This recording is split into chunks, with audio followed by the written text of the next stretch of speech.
Hi everybody and welcome back to The Dean. First of all, thank you to everybody who gave me a thumbs up, a subscribe, etc. from my last video. It was very important for me to do so and to share my health journey and my experience with you thus far. Everything is still going great and amazing, and hopefully towards the end of the year I'll be able to give you an update on that to let you know how that's going, but it's all good. But here we are today. As promised, we are doing travel. Yay, to travel. A lot of people have been asking me about it. When are you going to do your travel? When are you going to do your travel? And here we are.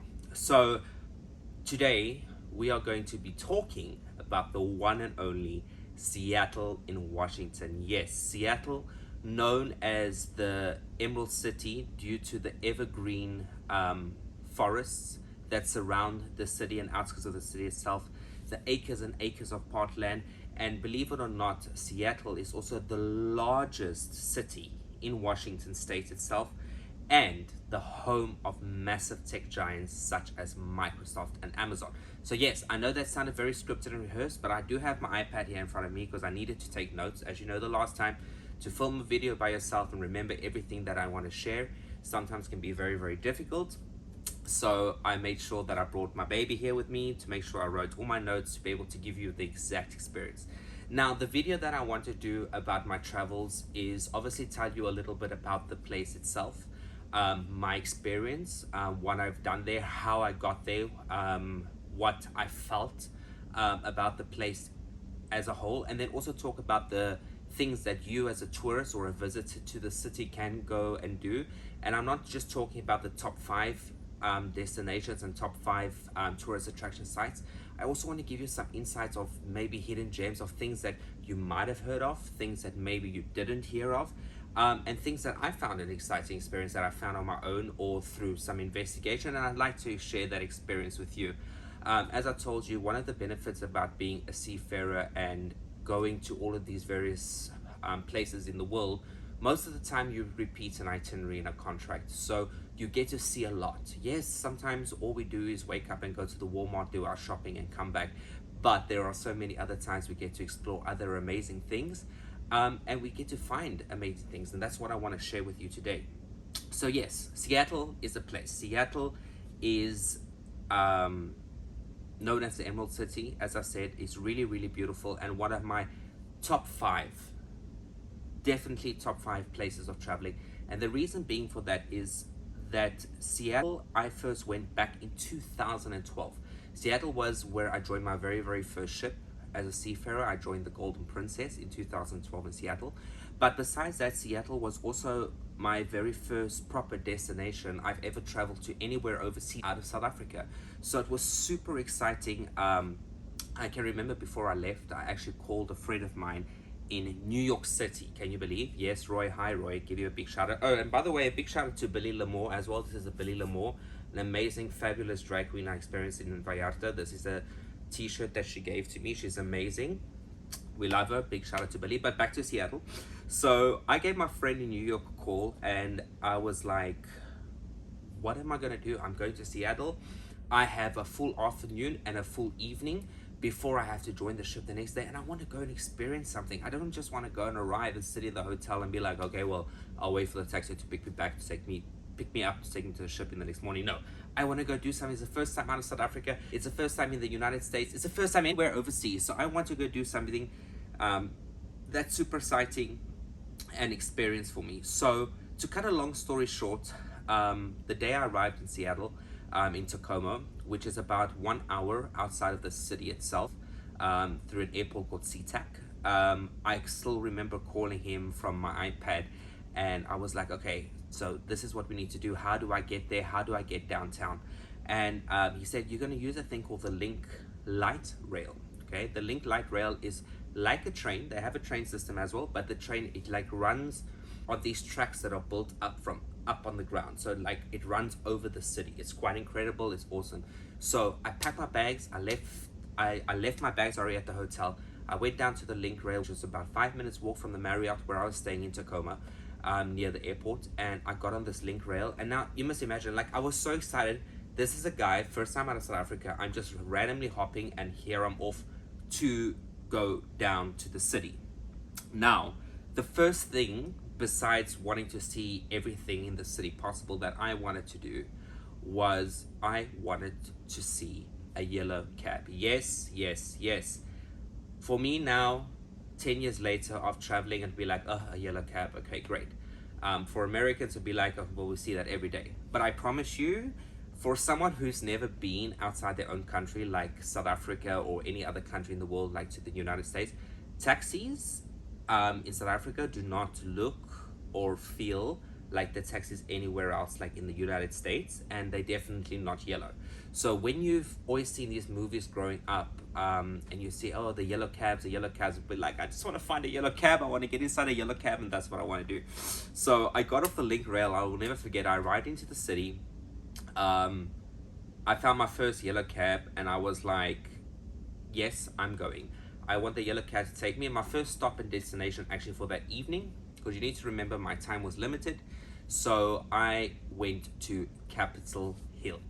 So yes, I went to Capitol Hill with my first yellow cab. I don't even remember how much it cost me, like from where the link rail station is to the neighborhood. Now, what is Capitol Hill? It's a neighborhood in downtown city Seattle. But it's a very gay friendly and a gay neighborhood, if you want to put it that way. I don't like saying a gay neighborhood, let's say a gay friendly neighborhood.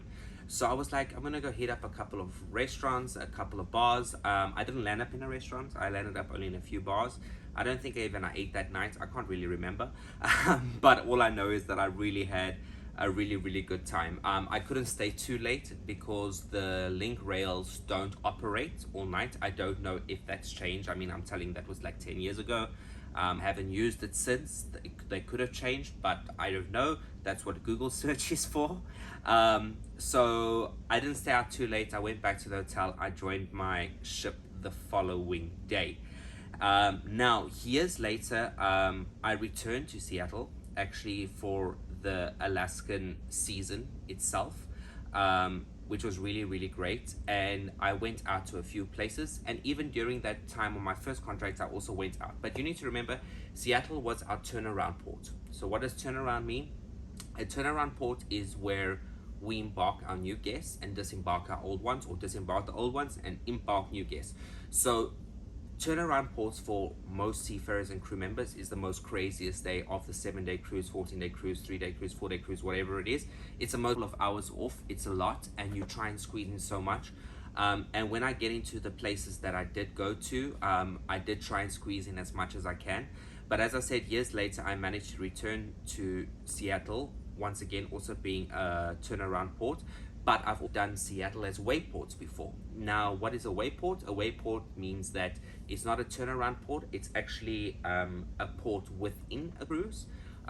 So I have been out to the city, and I have been out to some restaurants, etc. And I'm going to tell you about all of the experiences and adventures that I went through there. But besides returning back 8 years later, on that same contract, I also managed, when I left, I went down to Mexico, to Puerto Vallarta. I stayed for 2 months, and before I actually returned back to South Africa, because I needed to renew a few documents, etc., I decided after I came back to Mexico, I really wanted to see Seattle. As I told you, I only ever saw 1 or 2 major tourist sites. It was really fast, very rushed. I was like, you know what, I'm going to spend 2 days here. I want to see what it's about. I want to see what's new to learn, and I want to see the city as it is, because even though it was really great then, before I spent those 2 days like on like actual vacation there and not from a ship, I was like, yeah, it's a great city and it's beautiful, etc. But until those 2 days, I really found some amazing gems that I'm going to be sharing with you. And I completely fell in love with the city, like completely fell in love with the city. Like, I want to even, I don't know if I should say this in this video, but I even want to maybe put it above, a little bit above San Francisco. Maybe let's match them, because I don't want first of all, my amazing port agent friend in San Francisco to hate me by saying that, and also I don't want anybody from San Francisco to be offended, because they're both great cities. But those 2 days really allowed me to understand Seattle so much better. So it was really cool. Now I want to be able to go into my top recommendations for Seattle. Now, I already told you Seattle is known as the Emerald City due to the evergreen, so it's always green. That's what evergreen means, just in case some of you didn't know. And massive parks and beautiful and nature, and it's just so peaceful and beautiful and hustle, etc. And I also found that the city is quite a walkable city, if I can put it that way. It is not very far stretched out as some of the other cities I've been to in the world. It's very walkable, it's very easy to find, you feel very safe, it's very comfortable. Most areas that I went to were clean. I never really saw any areas that were funny or dodgy. I'm sure there is, but I mean, we don't get into those. We go into the things that make us happy and the places that we want to experience in a positive way, right? So without any further ado, let's get into my top recommendations while you travel in Seattle. Now, I'm going to start with the main tourist attractions. What I mean by that is, whenever you go into Google and you say the top 5 things to do or the top 10 things to do, these are top places or top locations that always come up for tourists to be able to experience. I want you guys to all go and experience that. I have in almost every single port that I've ever been to in my last 10 years of traveling, because I think it's really important. And they are a must, because those are landmarks, those are unique, like the Burj Khalifa in Dubai, unique, so you have to go travel with it. So I want to start with those, and then I want to go into places that you might not have heard of. You might have heard of them, or you might not. You might have been interested to go, you maybe not, but maybe after this video you'd be like, oh wow, actually that's actually really smart, I never thought of that, let me go experience it. So this is what I want to share with you, besides telling my little own story about my experience in the city. So let's start off, of course, with the most iconic landmark, most iconic landmark in Seattle, which of course is the Space Needle. So during this video, I'm obviously going to throw up some pictures, so of my own personal pictures that I've taken of all of these landmark sites, tourist attractions, those kind of things, so you guys are able to experience them. Because I don't want to make this video too long, because as I said, we all know we don't want to be watching a half-an-hour video clip on YouTube. So if you need any more details, such as street addresses, prices for tickets to get into these landmarks, if that is applicable, how far they are from one another, I will speak a little bit about that. Please, I encourage you to use Google search. It's the most amazing search engine in the world, and Google Maps is pretty accurate when it comes to these things.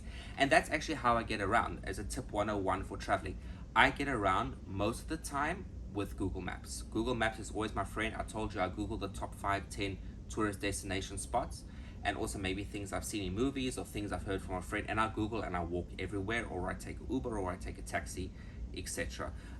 So yes, I encourage you to do that. So now, without steering off too much from the video, we start with the Space Needle, the most iconic landmark in Seattle. It's absolutely stunning.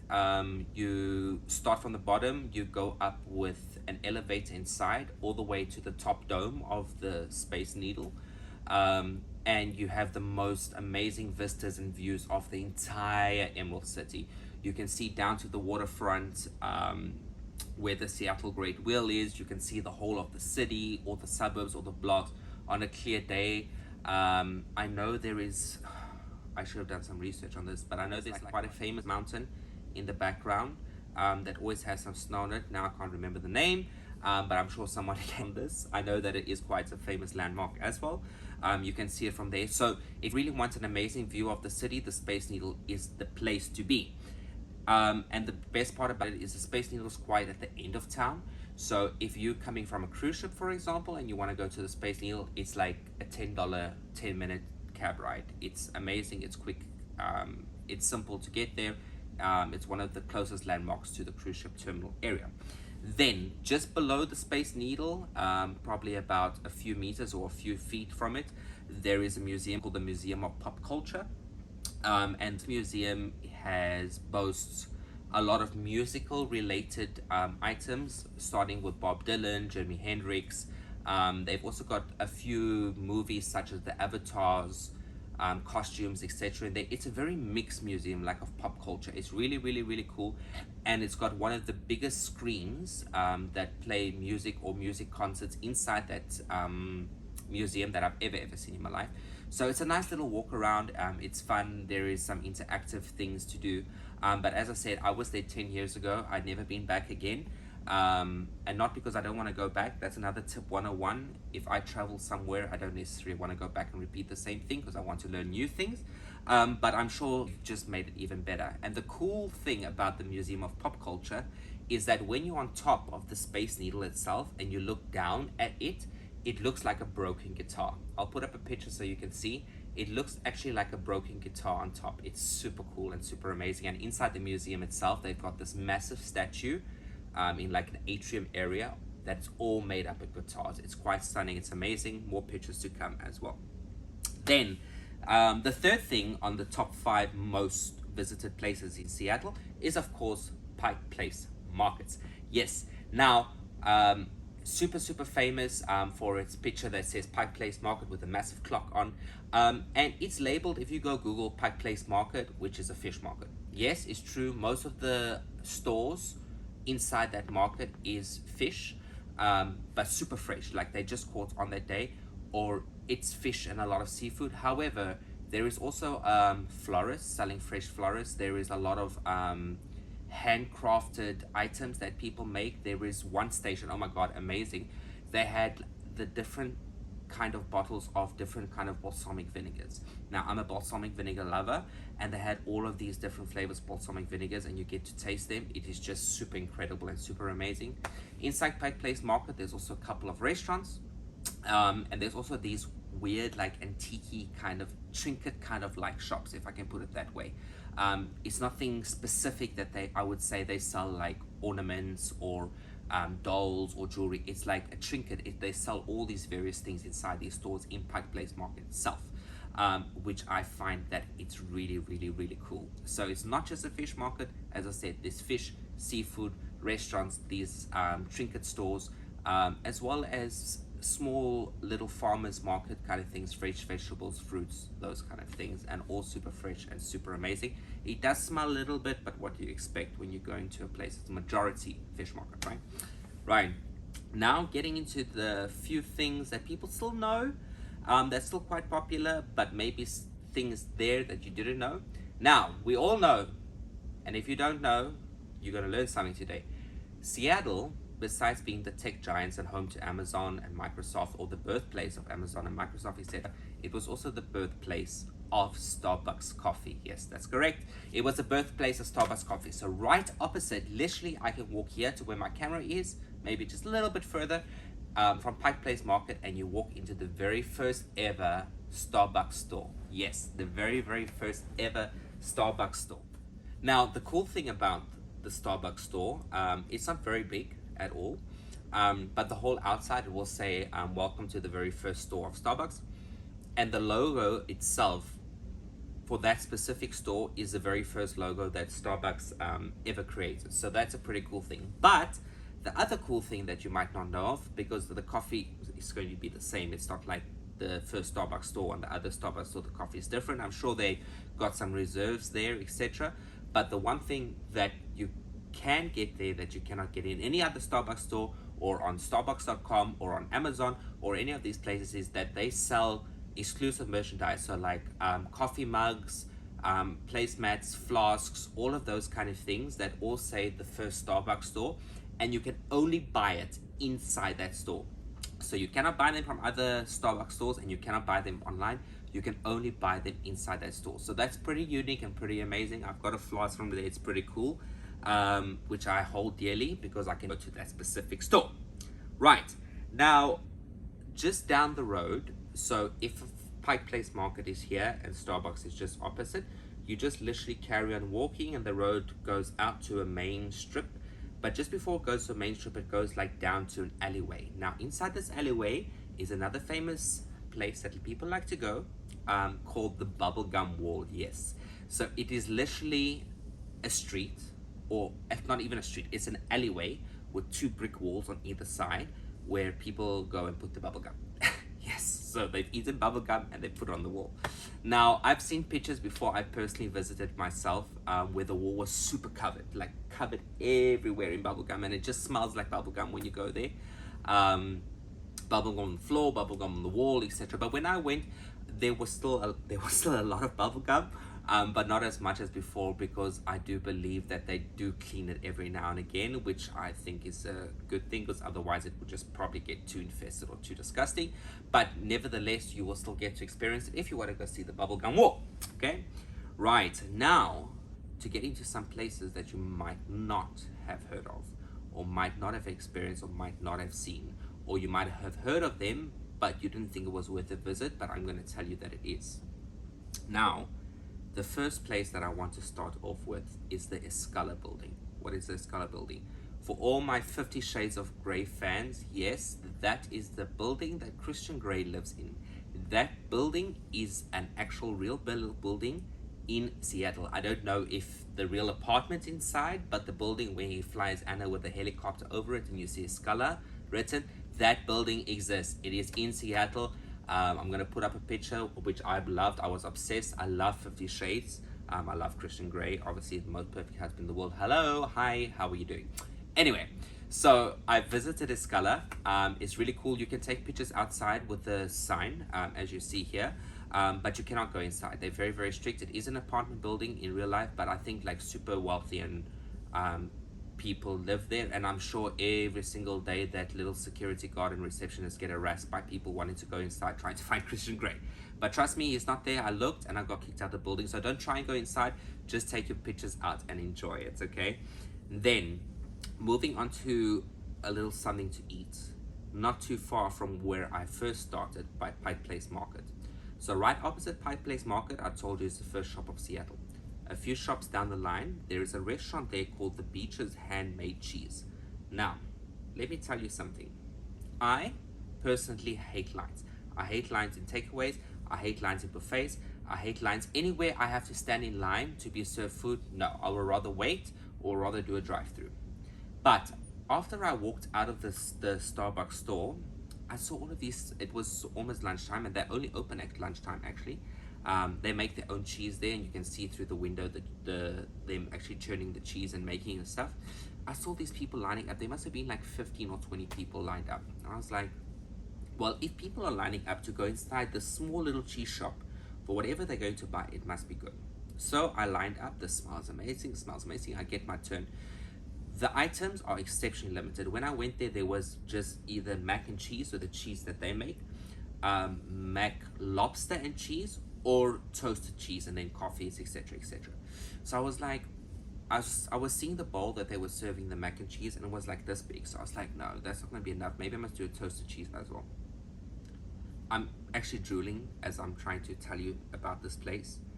If you ever wanted to taste the best mac and cheese, now I'm a South African. For me, growing up, mac and cheese was macaroni, cheese, mincemeat, etc. It was never just cheese and macaroni. I only learned that when I came to the US. But this one, and I had the lobster, like drool, amazing. I also ordered the toasted cheese. Now the toasted cheese is not this little flat bread like this with a little bit of cheese. It's like super, sorry, excuse me, like it's crazy, I know. It's super thick bread with their homemade cheese. It is, I can sit here all day explaining it, but we got still a few more places to go through, and the video is running long already. Try it. It is called Beechers Handmade Cheese. The best toasted cheese sandwich I've ever eaten in my freaking life, and the best mac and cheese and lobster, or even you could have even left the lobster, I don't care. It's the best mac and cheese I've ever tasted. I couldn't even finish it because it was so rich and so yummy, like I couldn't get through it all, and it was incredible. 101, try it out if you ever want to do that, okay? Now, back to other tourist attractions. So you've got the waterfront area, also in Seattle. By the waterfront area, what I mean by that is where the Seattle Great Wheel is, so that's where the Ferris wheel is. Down there, you've got the aquarium. I've never been in the aquarium, but I heard great reviews. I've seen great reviews online of it. It looks really, really cool. But one of the things I want to talk about near the aquarium and right by the Seattle Great Wheel, the Ferris wheel, you have something called Wings Over Washington. It's a virtual ride that you get on inside. So you sit like this, and a belt comes over you, and there's this massive 3D screen in front of you. You put your glasses on and you go on this virtual 4D, I think it's like 20 minutes, it could have been 15-20 minutes of this, through all the different cities of Washington. It is beyond incredible. Like, you feel the breeze, you feel the smells. everything looks real, feels real. It's like as if you're flying and you're going down the hills. It is incredible. So please research it. It's called The Wings of Washington. It was one of the most greatest experiences that I had in those 2 days that while I was there. Also in that same waterfront area, there's also quite a few shops, again trinket kind of like shops, and some restaurants for us to enjoy, but you need to check out the Wings of Washington. They've got a few other virtual rides there as well, but the Wings of Washington is definitely the best, hands down experience ever. Then for all my antique lovers, I'm not a huge antique person. I just like to have a look at them, and sometimes you find all of these amazing things in these antique slash pawn shops. Right opposite the road of where the Wings of Washington and the aquarium is a place called Seattle Antique Market. It's quite a big warehouse building with a whole bunch of antiques, etc. So any antique fans, you can try it. It's called the Seattle Antique Market. Now, I know I'm going really fast in this video, but I will make sure in the description below I'll write these attractions. So if you guys don't want to watch a video over again, you're more than welcome to Google them. Now, the most exciting part that I have to get into was going to downtown Seattle and experiencing the tech giant side of Seattle. So what am I talking about? Yes, Amazon. Now, people, Amazon's got quite a few things there, and I want to start off with the simplest, awesome ones. They've got something called the spheres. The spheres, and as I said, I will put up some pictures here so you guys can see it. The spheres is almost like a dome, a glass dome that they built with this ecological plants and based office environment inside, where some of the Amazon workers actually work inside. Just note that you cannot actually go inside the office buildings, which is on top, but you can go inside at the bottom of the spheres, and learn how they were built. And how they were built is quite amazing. You don't pay anything, it's free. You just can't go into the office building, but to see it from the outside is really, really cool. And I'm sure from the pictures you guys will get excited to be able to see that. So that's called the spheres. Then near the spheres, you have what they call Amazon 4 stars. So this is same for all my Amazon lovers. Amazon 4 stars. So this is a shop where all items on Amazon that receive 4 stars ratings consistently through the products is actually a store where they have those products in. So instead of you going online and ordering on Amazon, if you want one of those stars and they're 4-star rating consistently through their product, they'll be available in that store. So you can literally go in, you can pick it up. So let's say an iPad was a 4-star. You can literally go inside there, pick up the iPad, pay for it, and walk out. You don't need to order online. But the most amazing, mind-blowing, wow experience for anything Amazon related that you have to try, everyone has to try, is called Amazon Go. Amazon Go. So it is literally, I get so excited speaking about this. So you literally download, it's a separate app to Amazon, to your Amazon app on your phone. Have a look for it, search Amazon Go in your App Store or your Android Store or Google Play. And you literally put in your account for Amazon. You walk in the store by scanning your phone, the gates open, you walk inside. And it's not a very big store, it's more like a small size convenience store, but you pick a bag or you bring your own bag and you pick whatever you want from the store. Inside the store is only 2 people working. One is by the liquor section, obviously to make sure people have IDs, and the other one is for the person to be able to explain what the concept is about to people who might not know and help them download the app. But there's no cashiers, there's no checkout, no nothing. You literally go with your bag, you pick up your soda, you pick up your packet of chips, you pick up your burger, your sandwich, whatever you want, your bottle of wine, you put it inside your bag and you walk out. Yes, you walk out. If you look up when you go inside, there's probably like 10 or 11,000 sensors that pick up items that you pick up from the shelf and put inside this bag and charge it to your Amazon account. If you pick up an item by accident and you put it back, it will automatically take it off your cart. So the moment you finish shopping and you walk out, it automatically gives you the billing and all of the items you shopped in and charges your Amazon account, and it's that simple. It's such an amazing experience. I went back in 3 times just to buy small items because I couldn't believe I was there. I had a little video that I put up on Facebook. Back then my video quality wasn't, the sound wasn't very good, but it was super cool experience. So it's Amazon Go, you have to check it out. If you don't want to see the spheres and you don't want to see Amazon 4 stars, Amazon Go, you have to go and try it. Then I want to leave you with the last thing. Going back to Starbucks, okay, because we've done Starbucks, we did the tech giants, now we're going back to Starbucks. I thought it's cool to experience because it's the first time I've ever seen it, and I've only ever seen it there in Seattle. I don't know if there is more, I'm sure there is. It's called the Starbucks Reserve Roastery. It's super cool. Like, it doesn't look like a regular Starbucks. It looks like the poshest coffee shop that you've ever walked into in your entire life. I don't know if the coffee tastes different. I'm sure it does. I did have one and the coffee was really great, but it's a special reserve coffee. I assume pictures are put up just the way that it looks inside of that Starbucks store. It is incredible. It's a journey, it's experience, and you just need to go try it. So it's called the Starbucks Reserve Roastery. So yes, so that's my experience in Seattle. It's, as I said, it's an amazing city. I love it. It's beautiful, it's clean. It's those 2 days that I spent there made me fall even more in love with it than I was before. So yes, I'm going to put all of these things down in the description box below. So in case any of you want to go and Google and research some more about them, you're more than welcome to do so. And as I said, it was just a great experience overall, and I recommend when anybody can travel again, when you have the opportunity to travel again, when you have the financial means to travel again, you need to go check out Seattle. It's an amazing city, incredible city. And please, I've put in the description box also my link to my Instagram account, which is my personal one. I don't have one dedicated specifically for this channel. You're more than welcome to message me there if you want to know more about Seattle. I will try and answer your questions. Yes, thank you for the likes, thank you for the subscribe, thank you for watching, and please stay tuned for the next video. I've got something up my sleeve that I want to be able to do, which might be exciting to a lot of you, especially to my cruise ship fans, or my cruise ship lovers out there. So yes, I can't wait to do another travel edition. So this is how it will be for the travel editions, to give you more insight, and I hope this brings you some joy, brings you some happiness, and you get to do something cool the next time you visit Seattle. Thank you very much, everybody. Adios, take care, cuídate, buenas noches, buenas tardes, buenos dias, good night, good morning, cheers. Thank you for tuning in. See you later.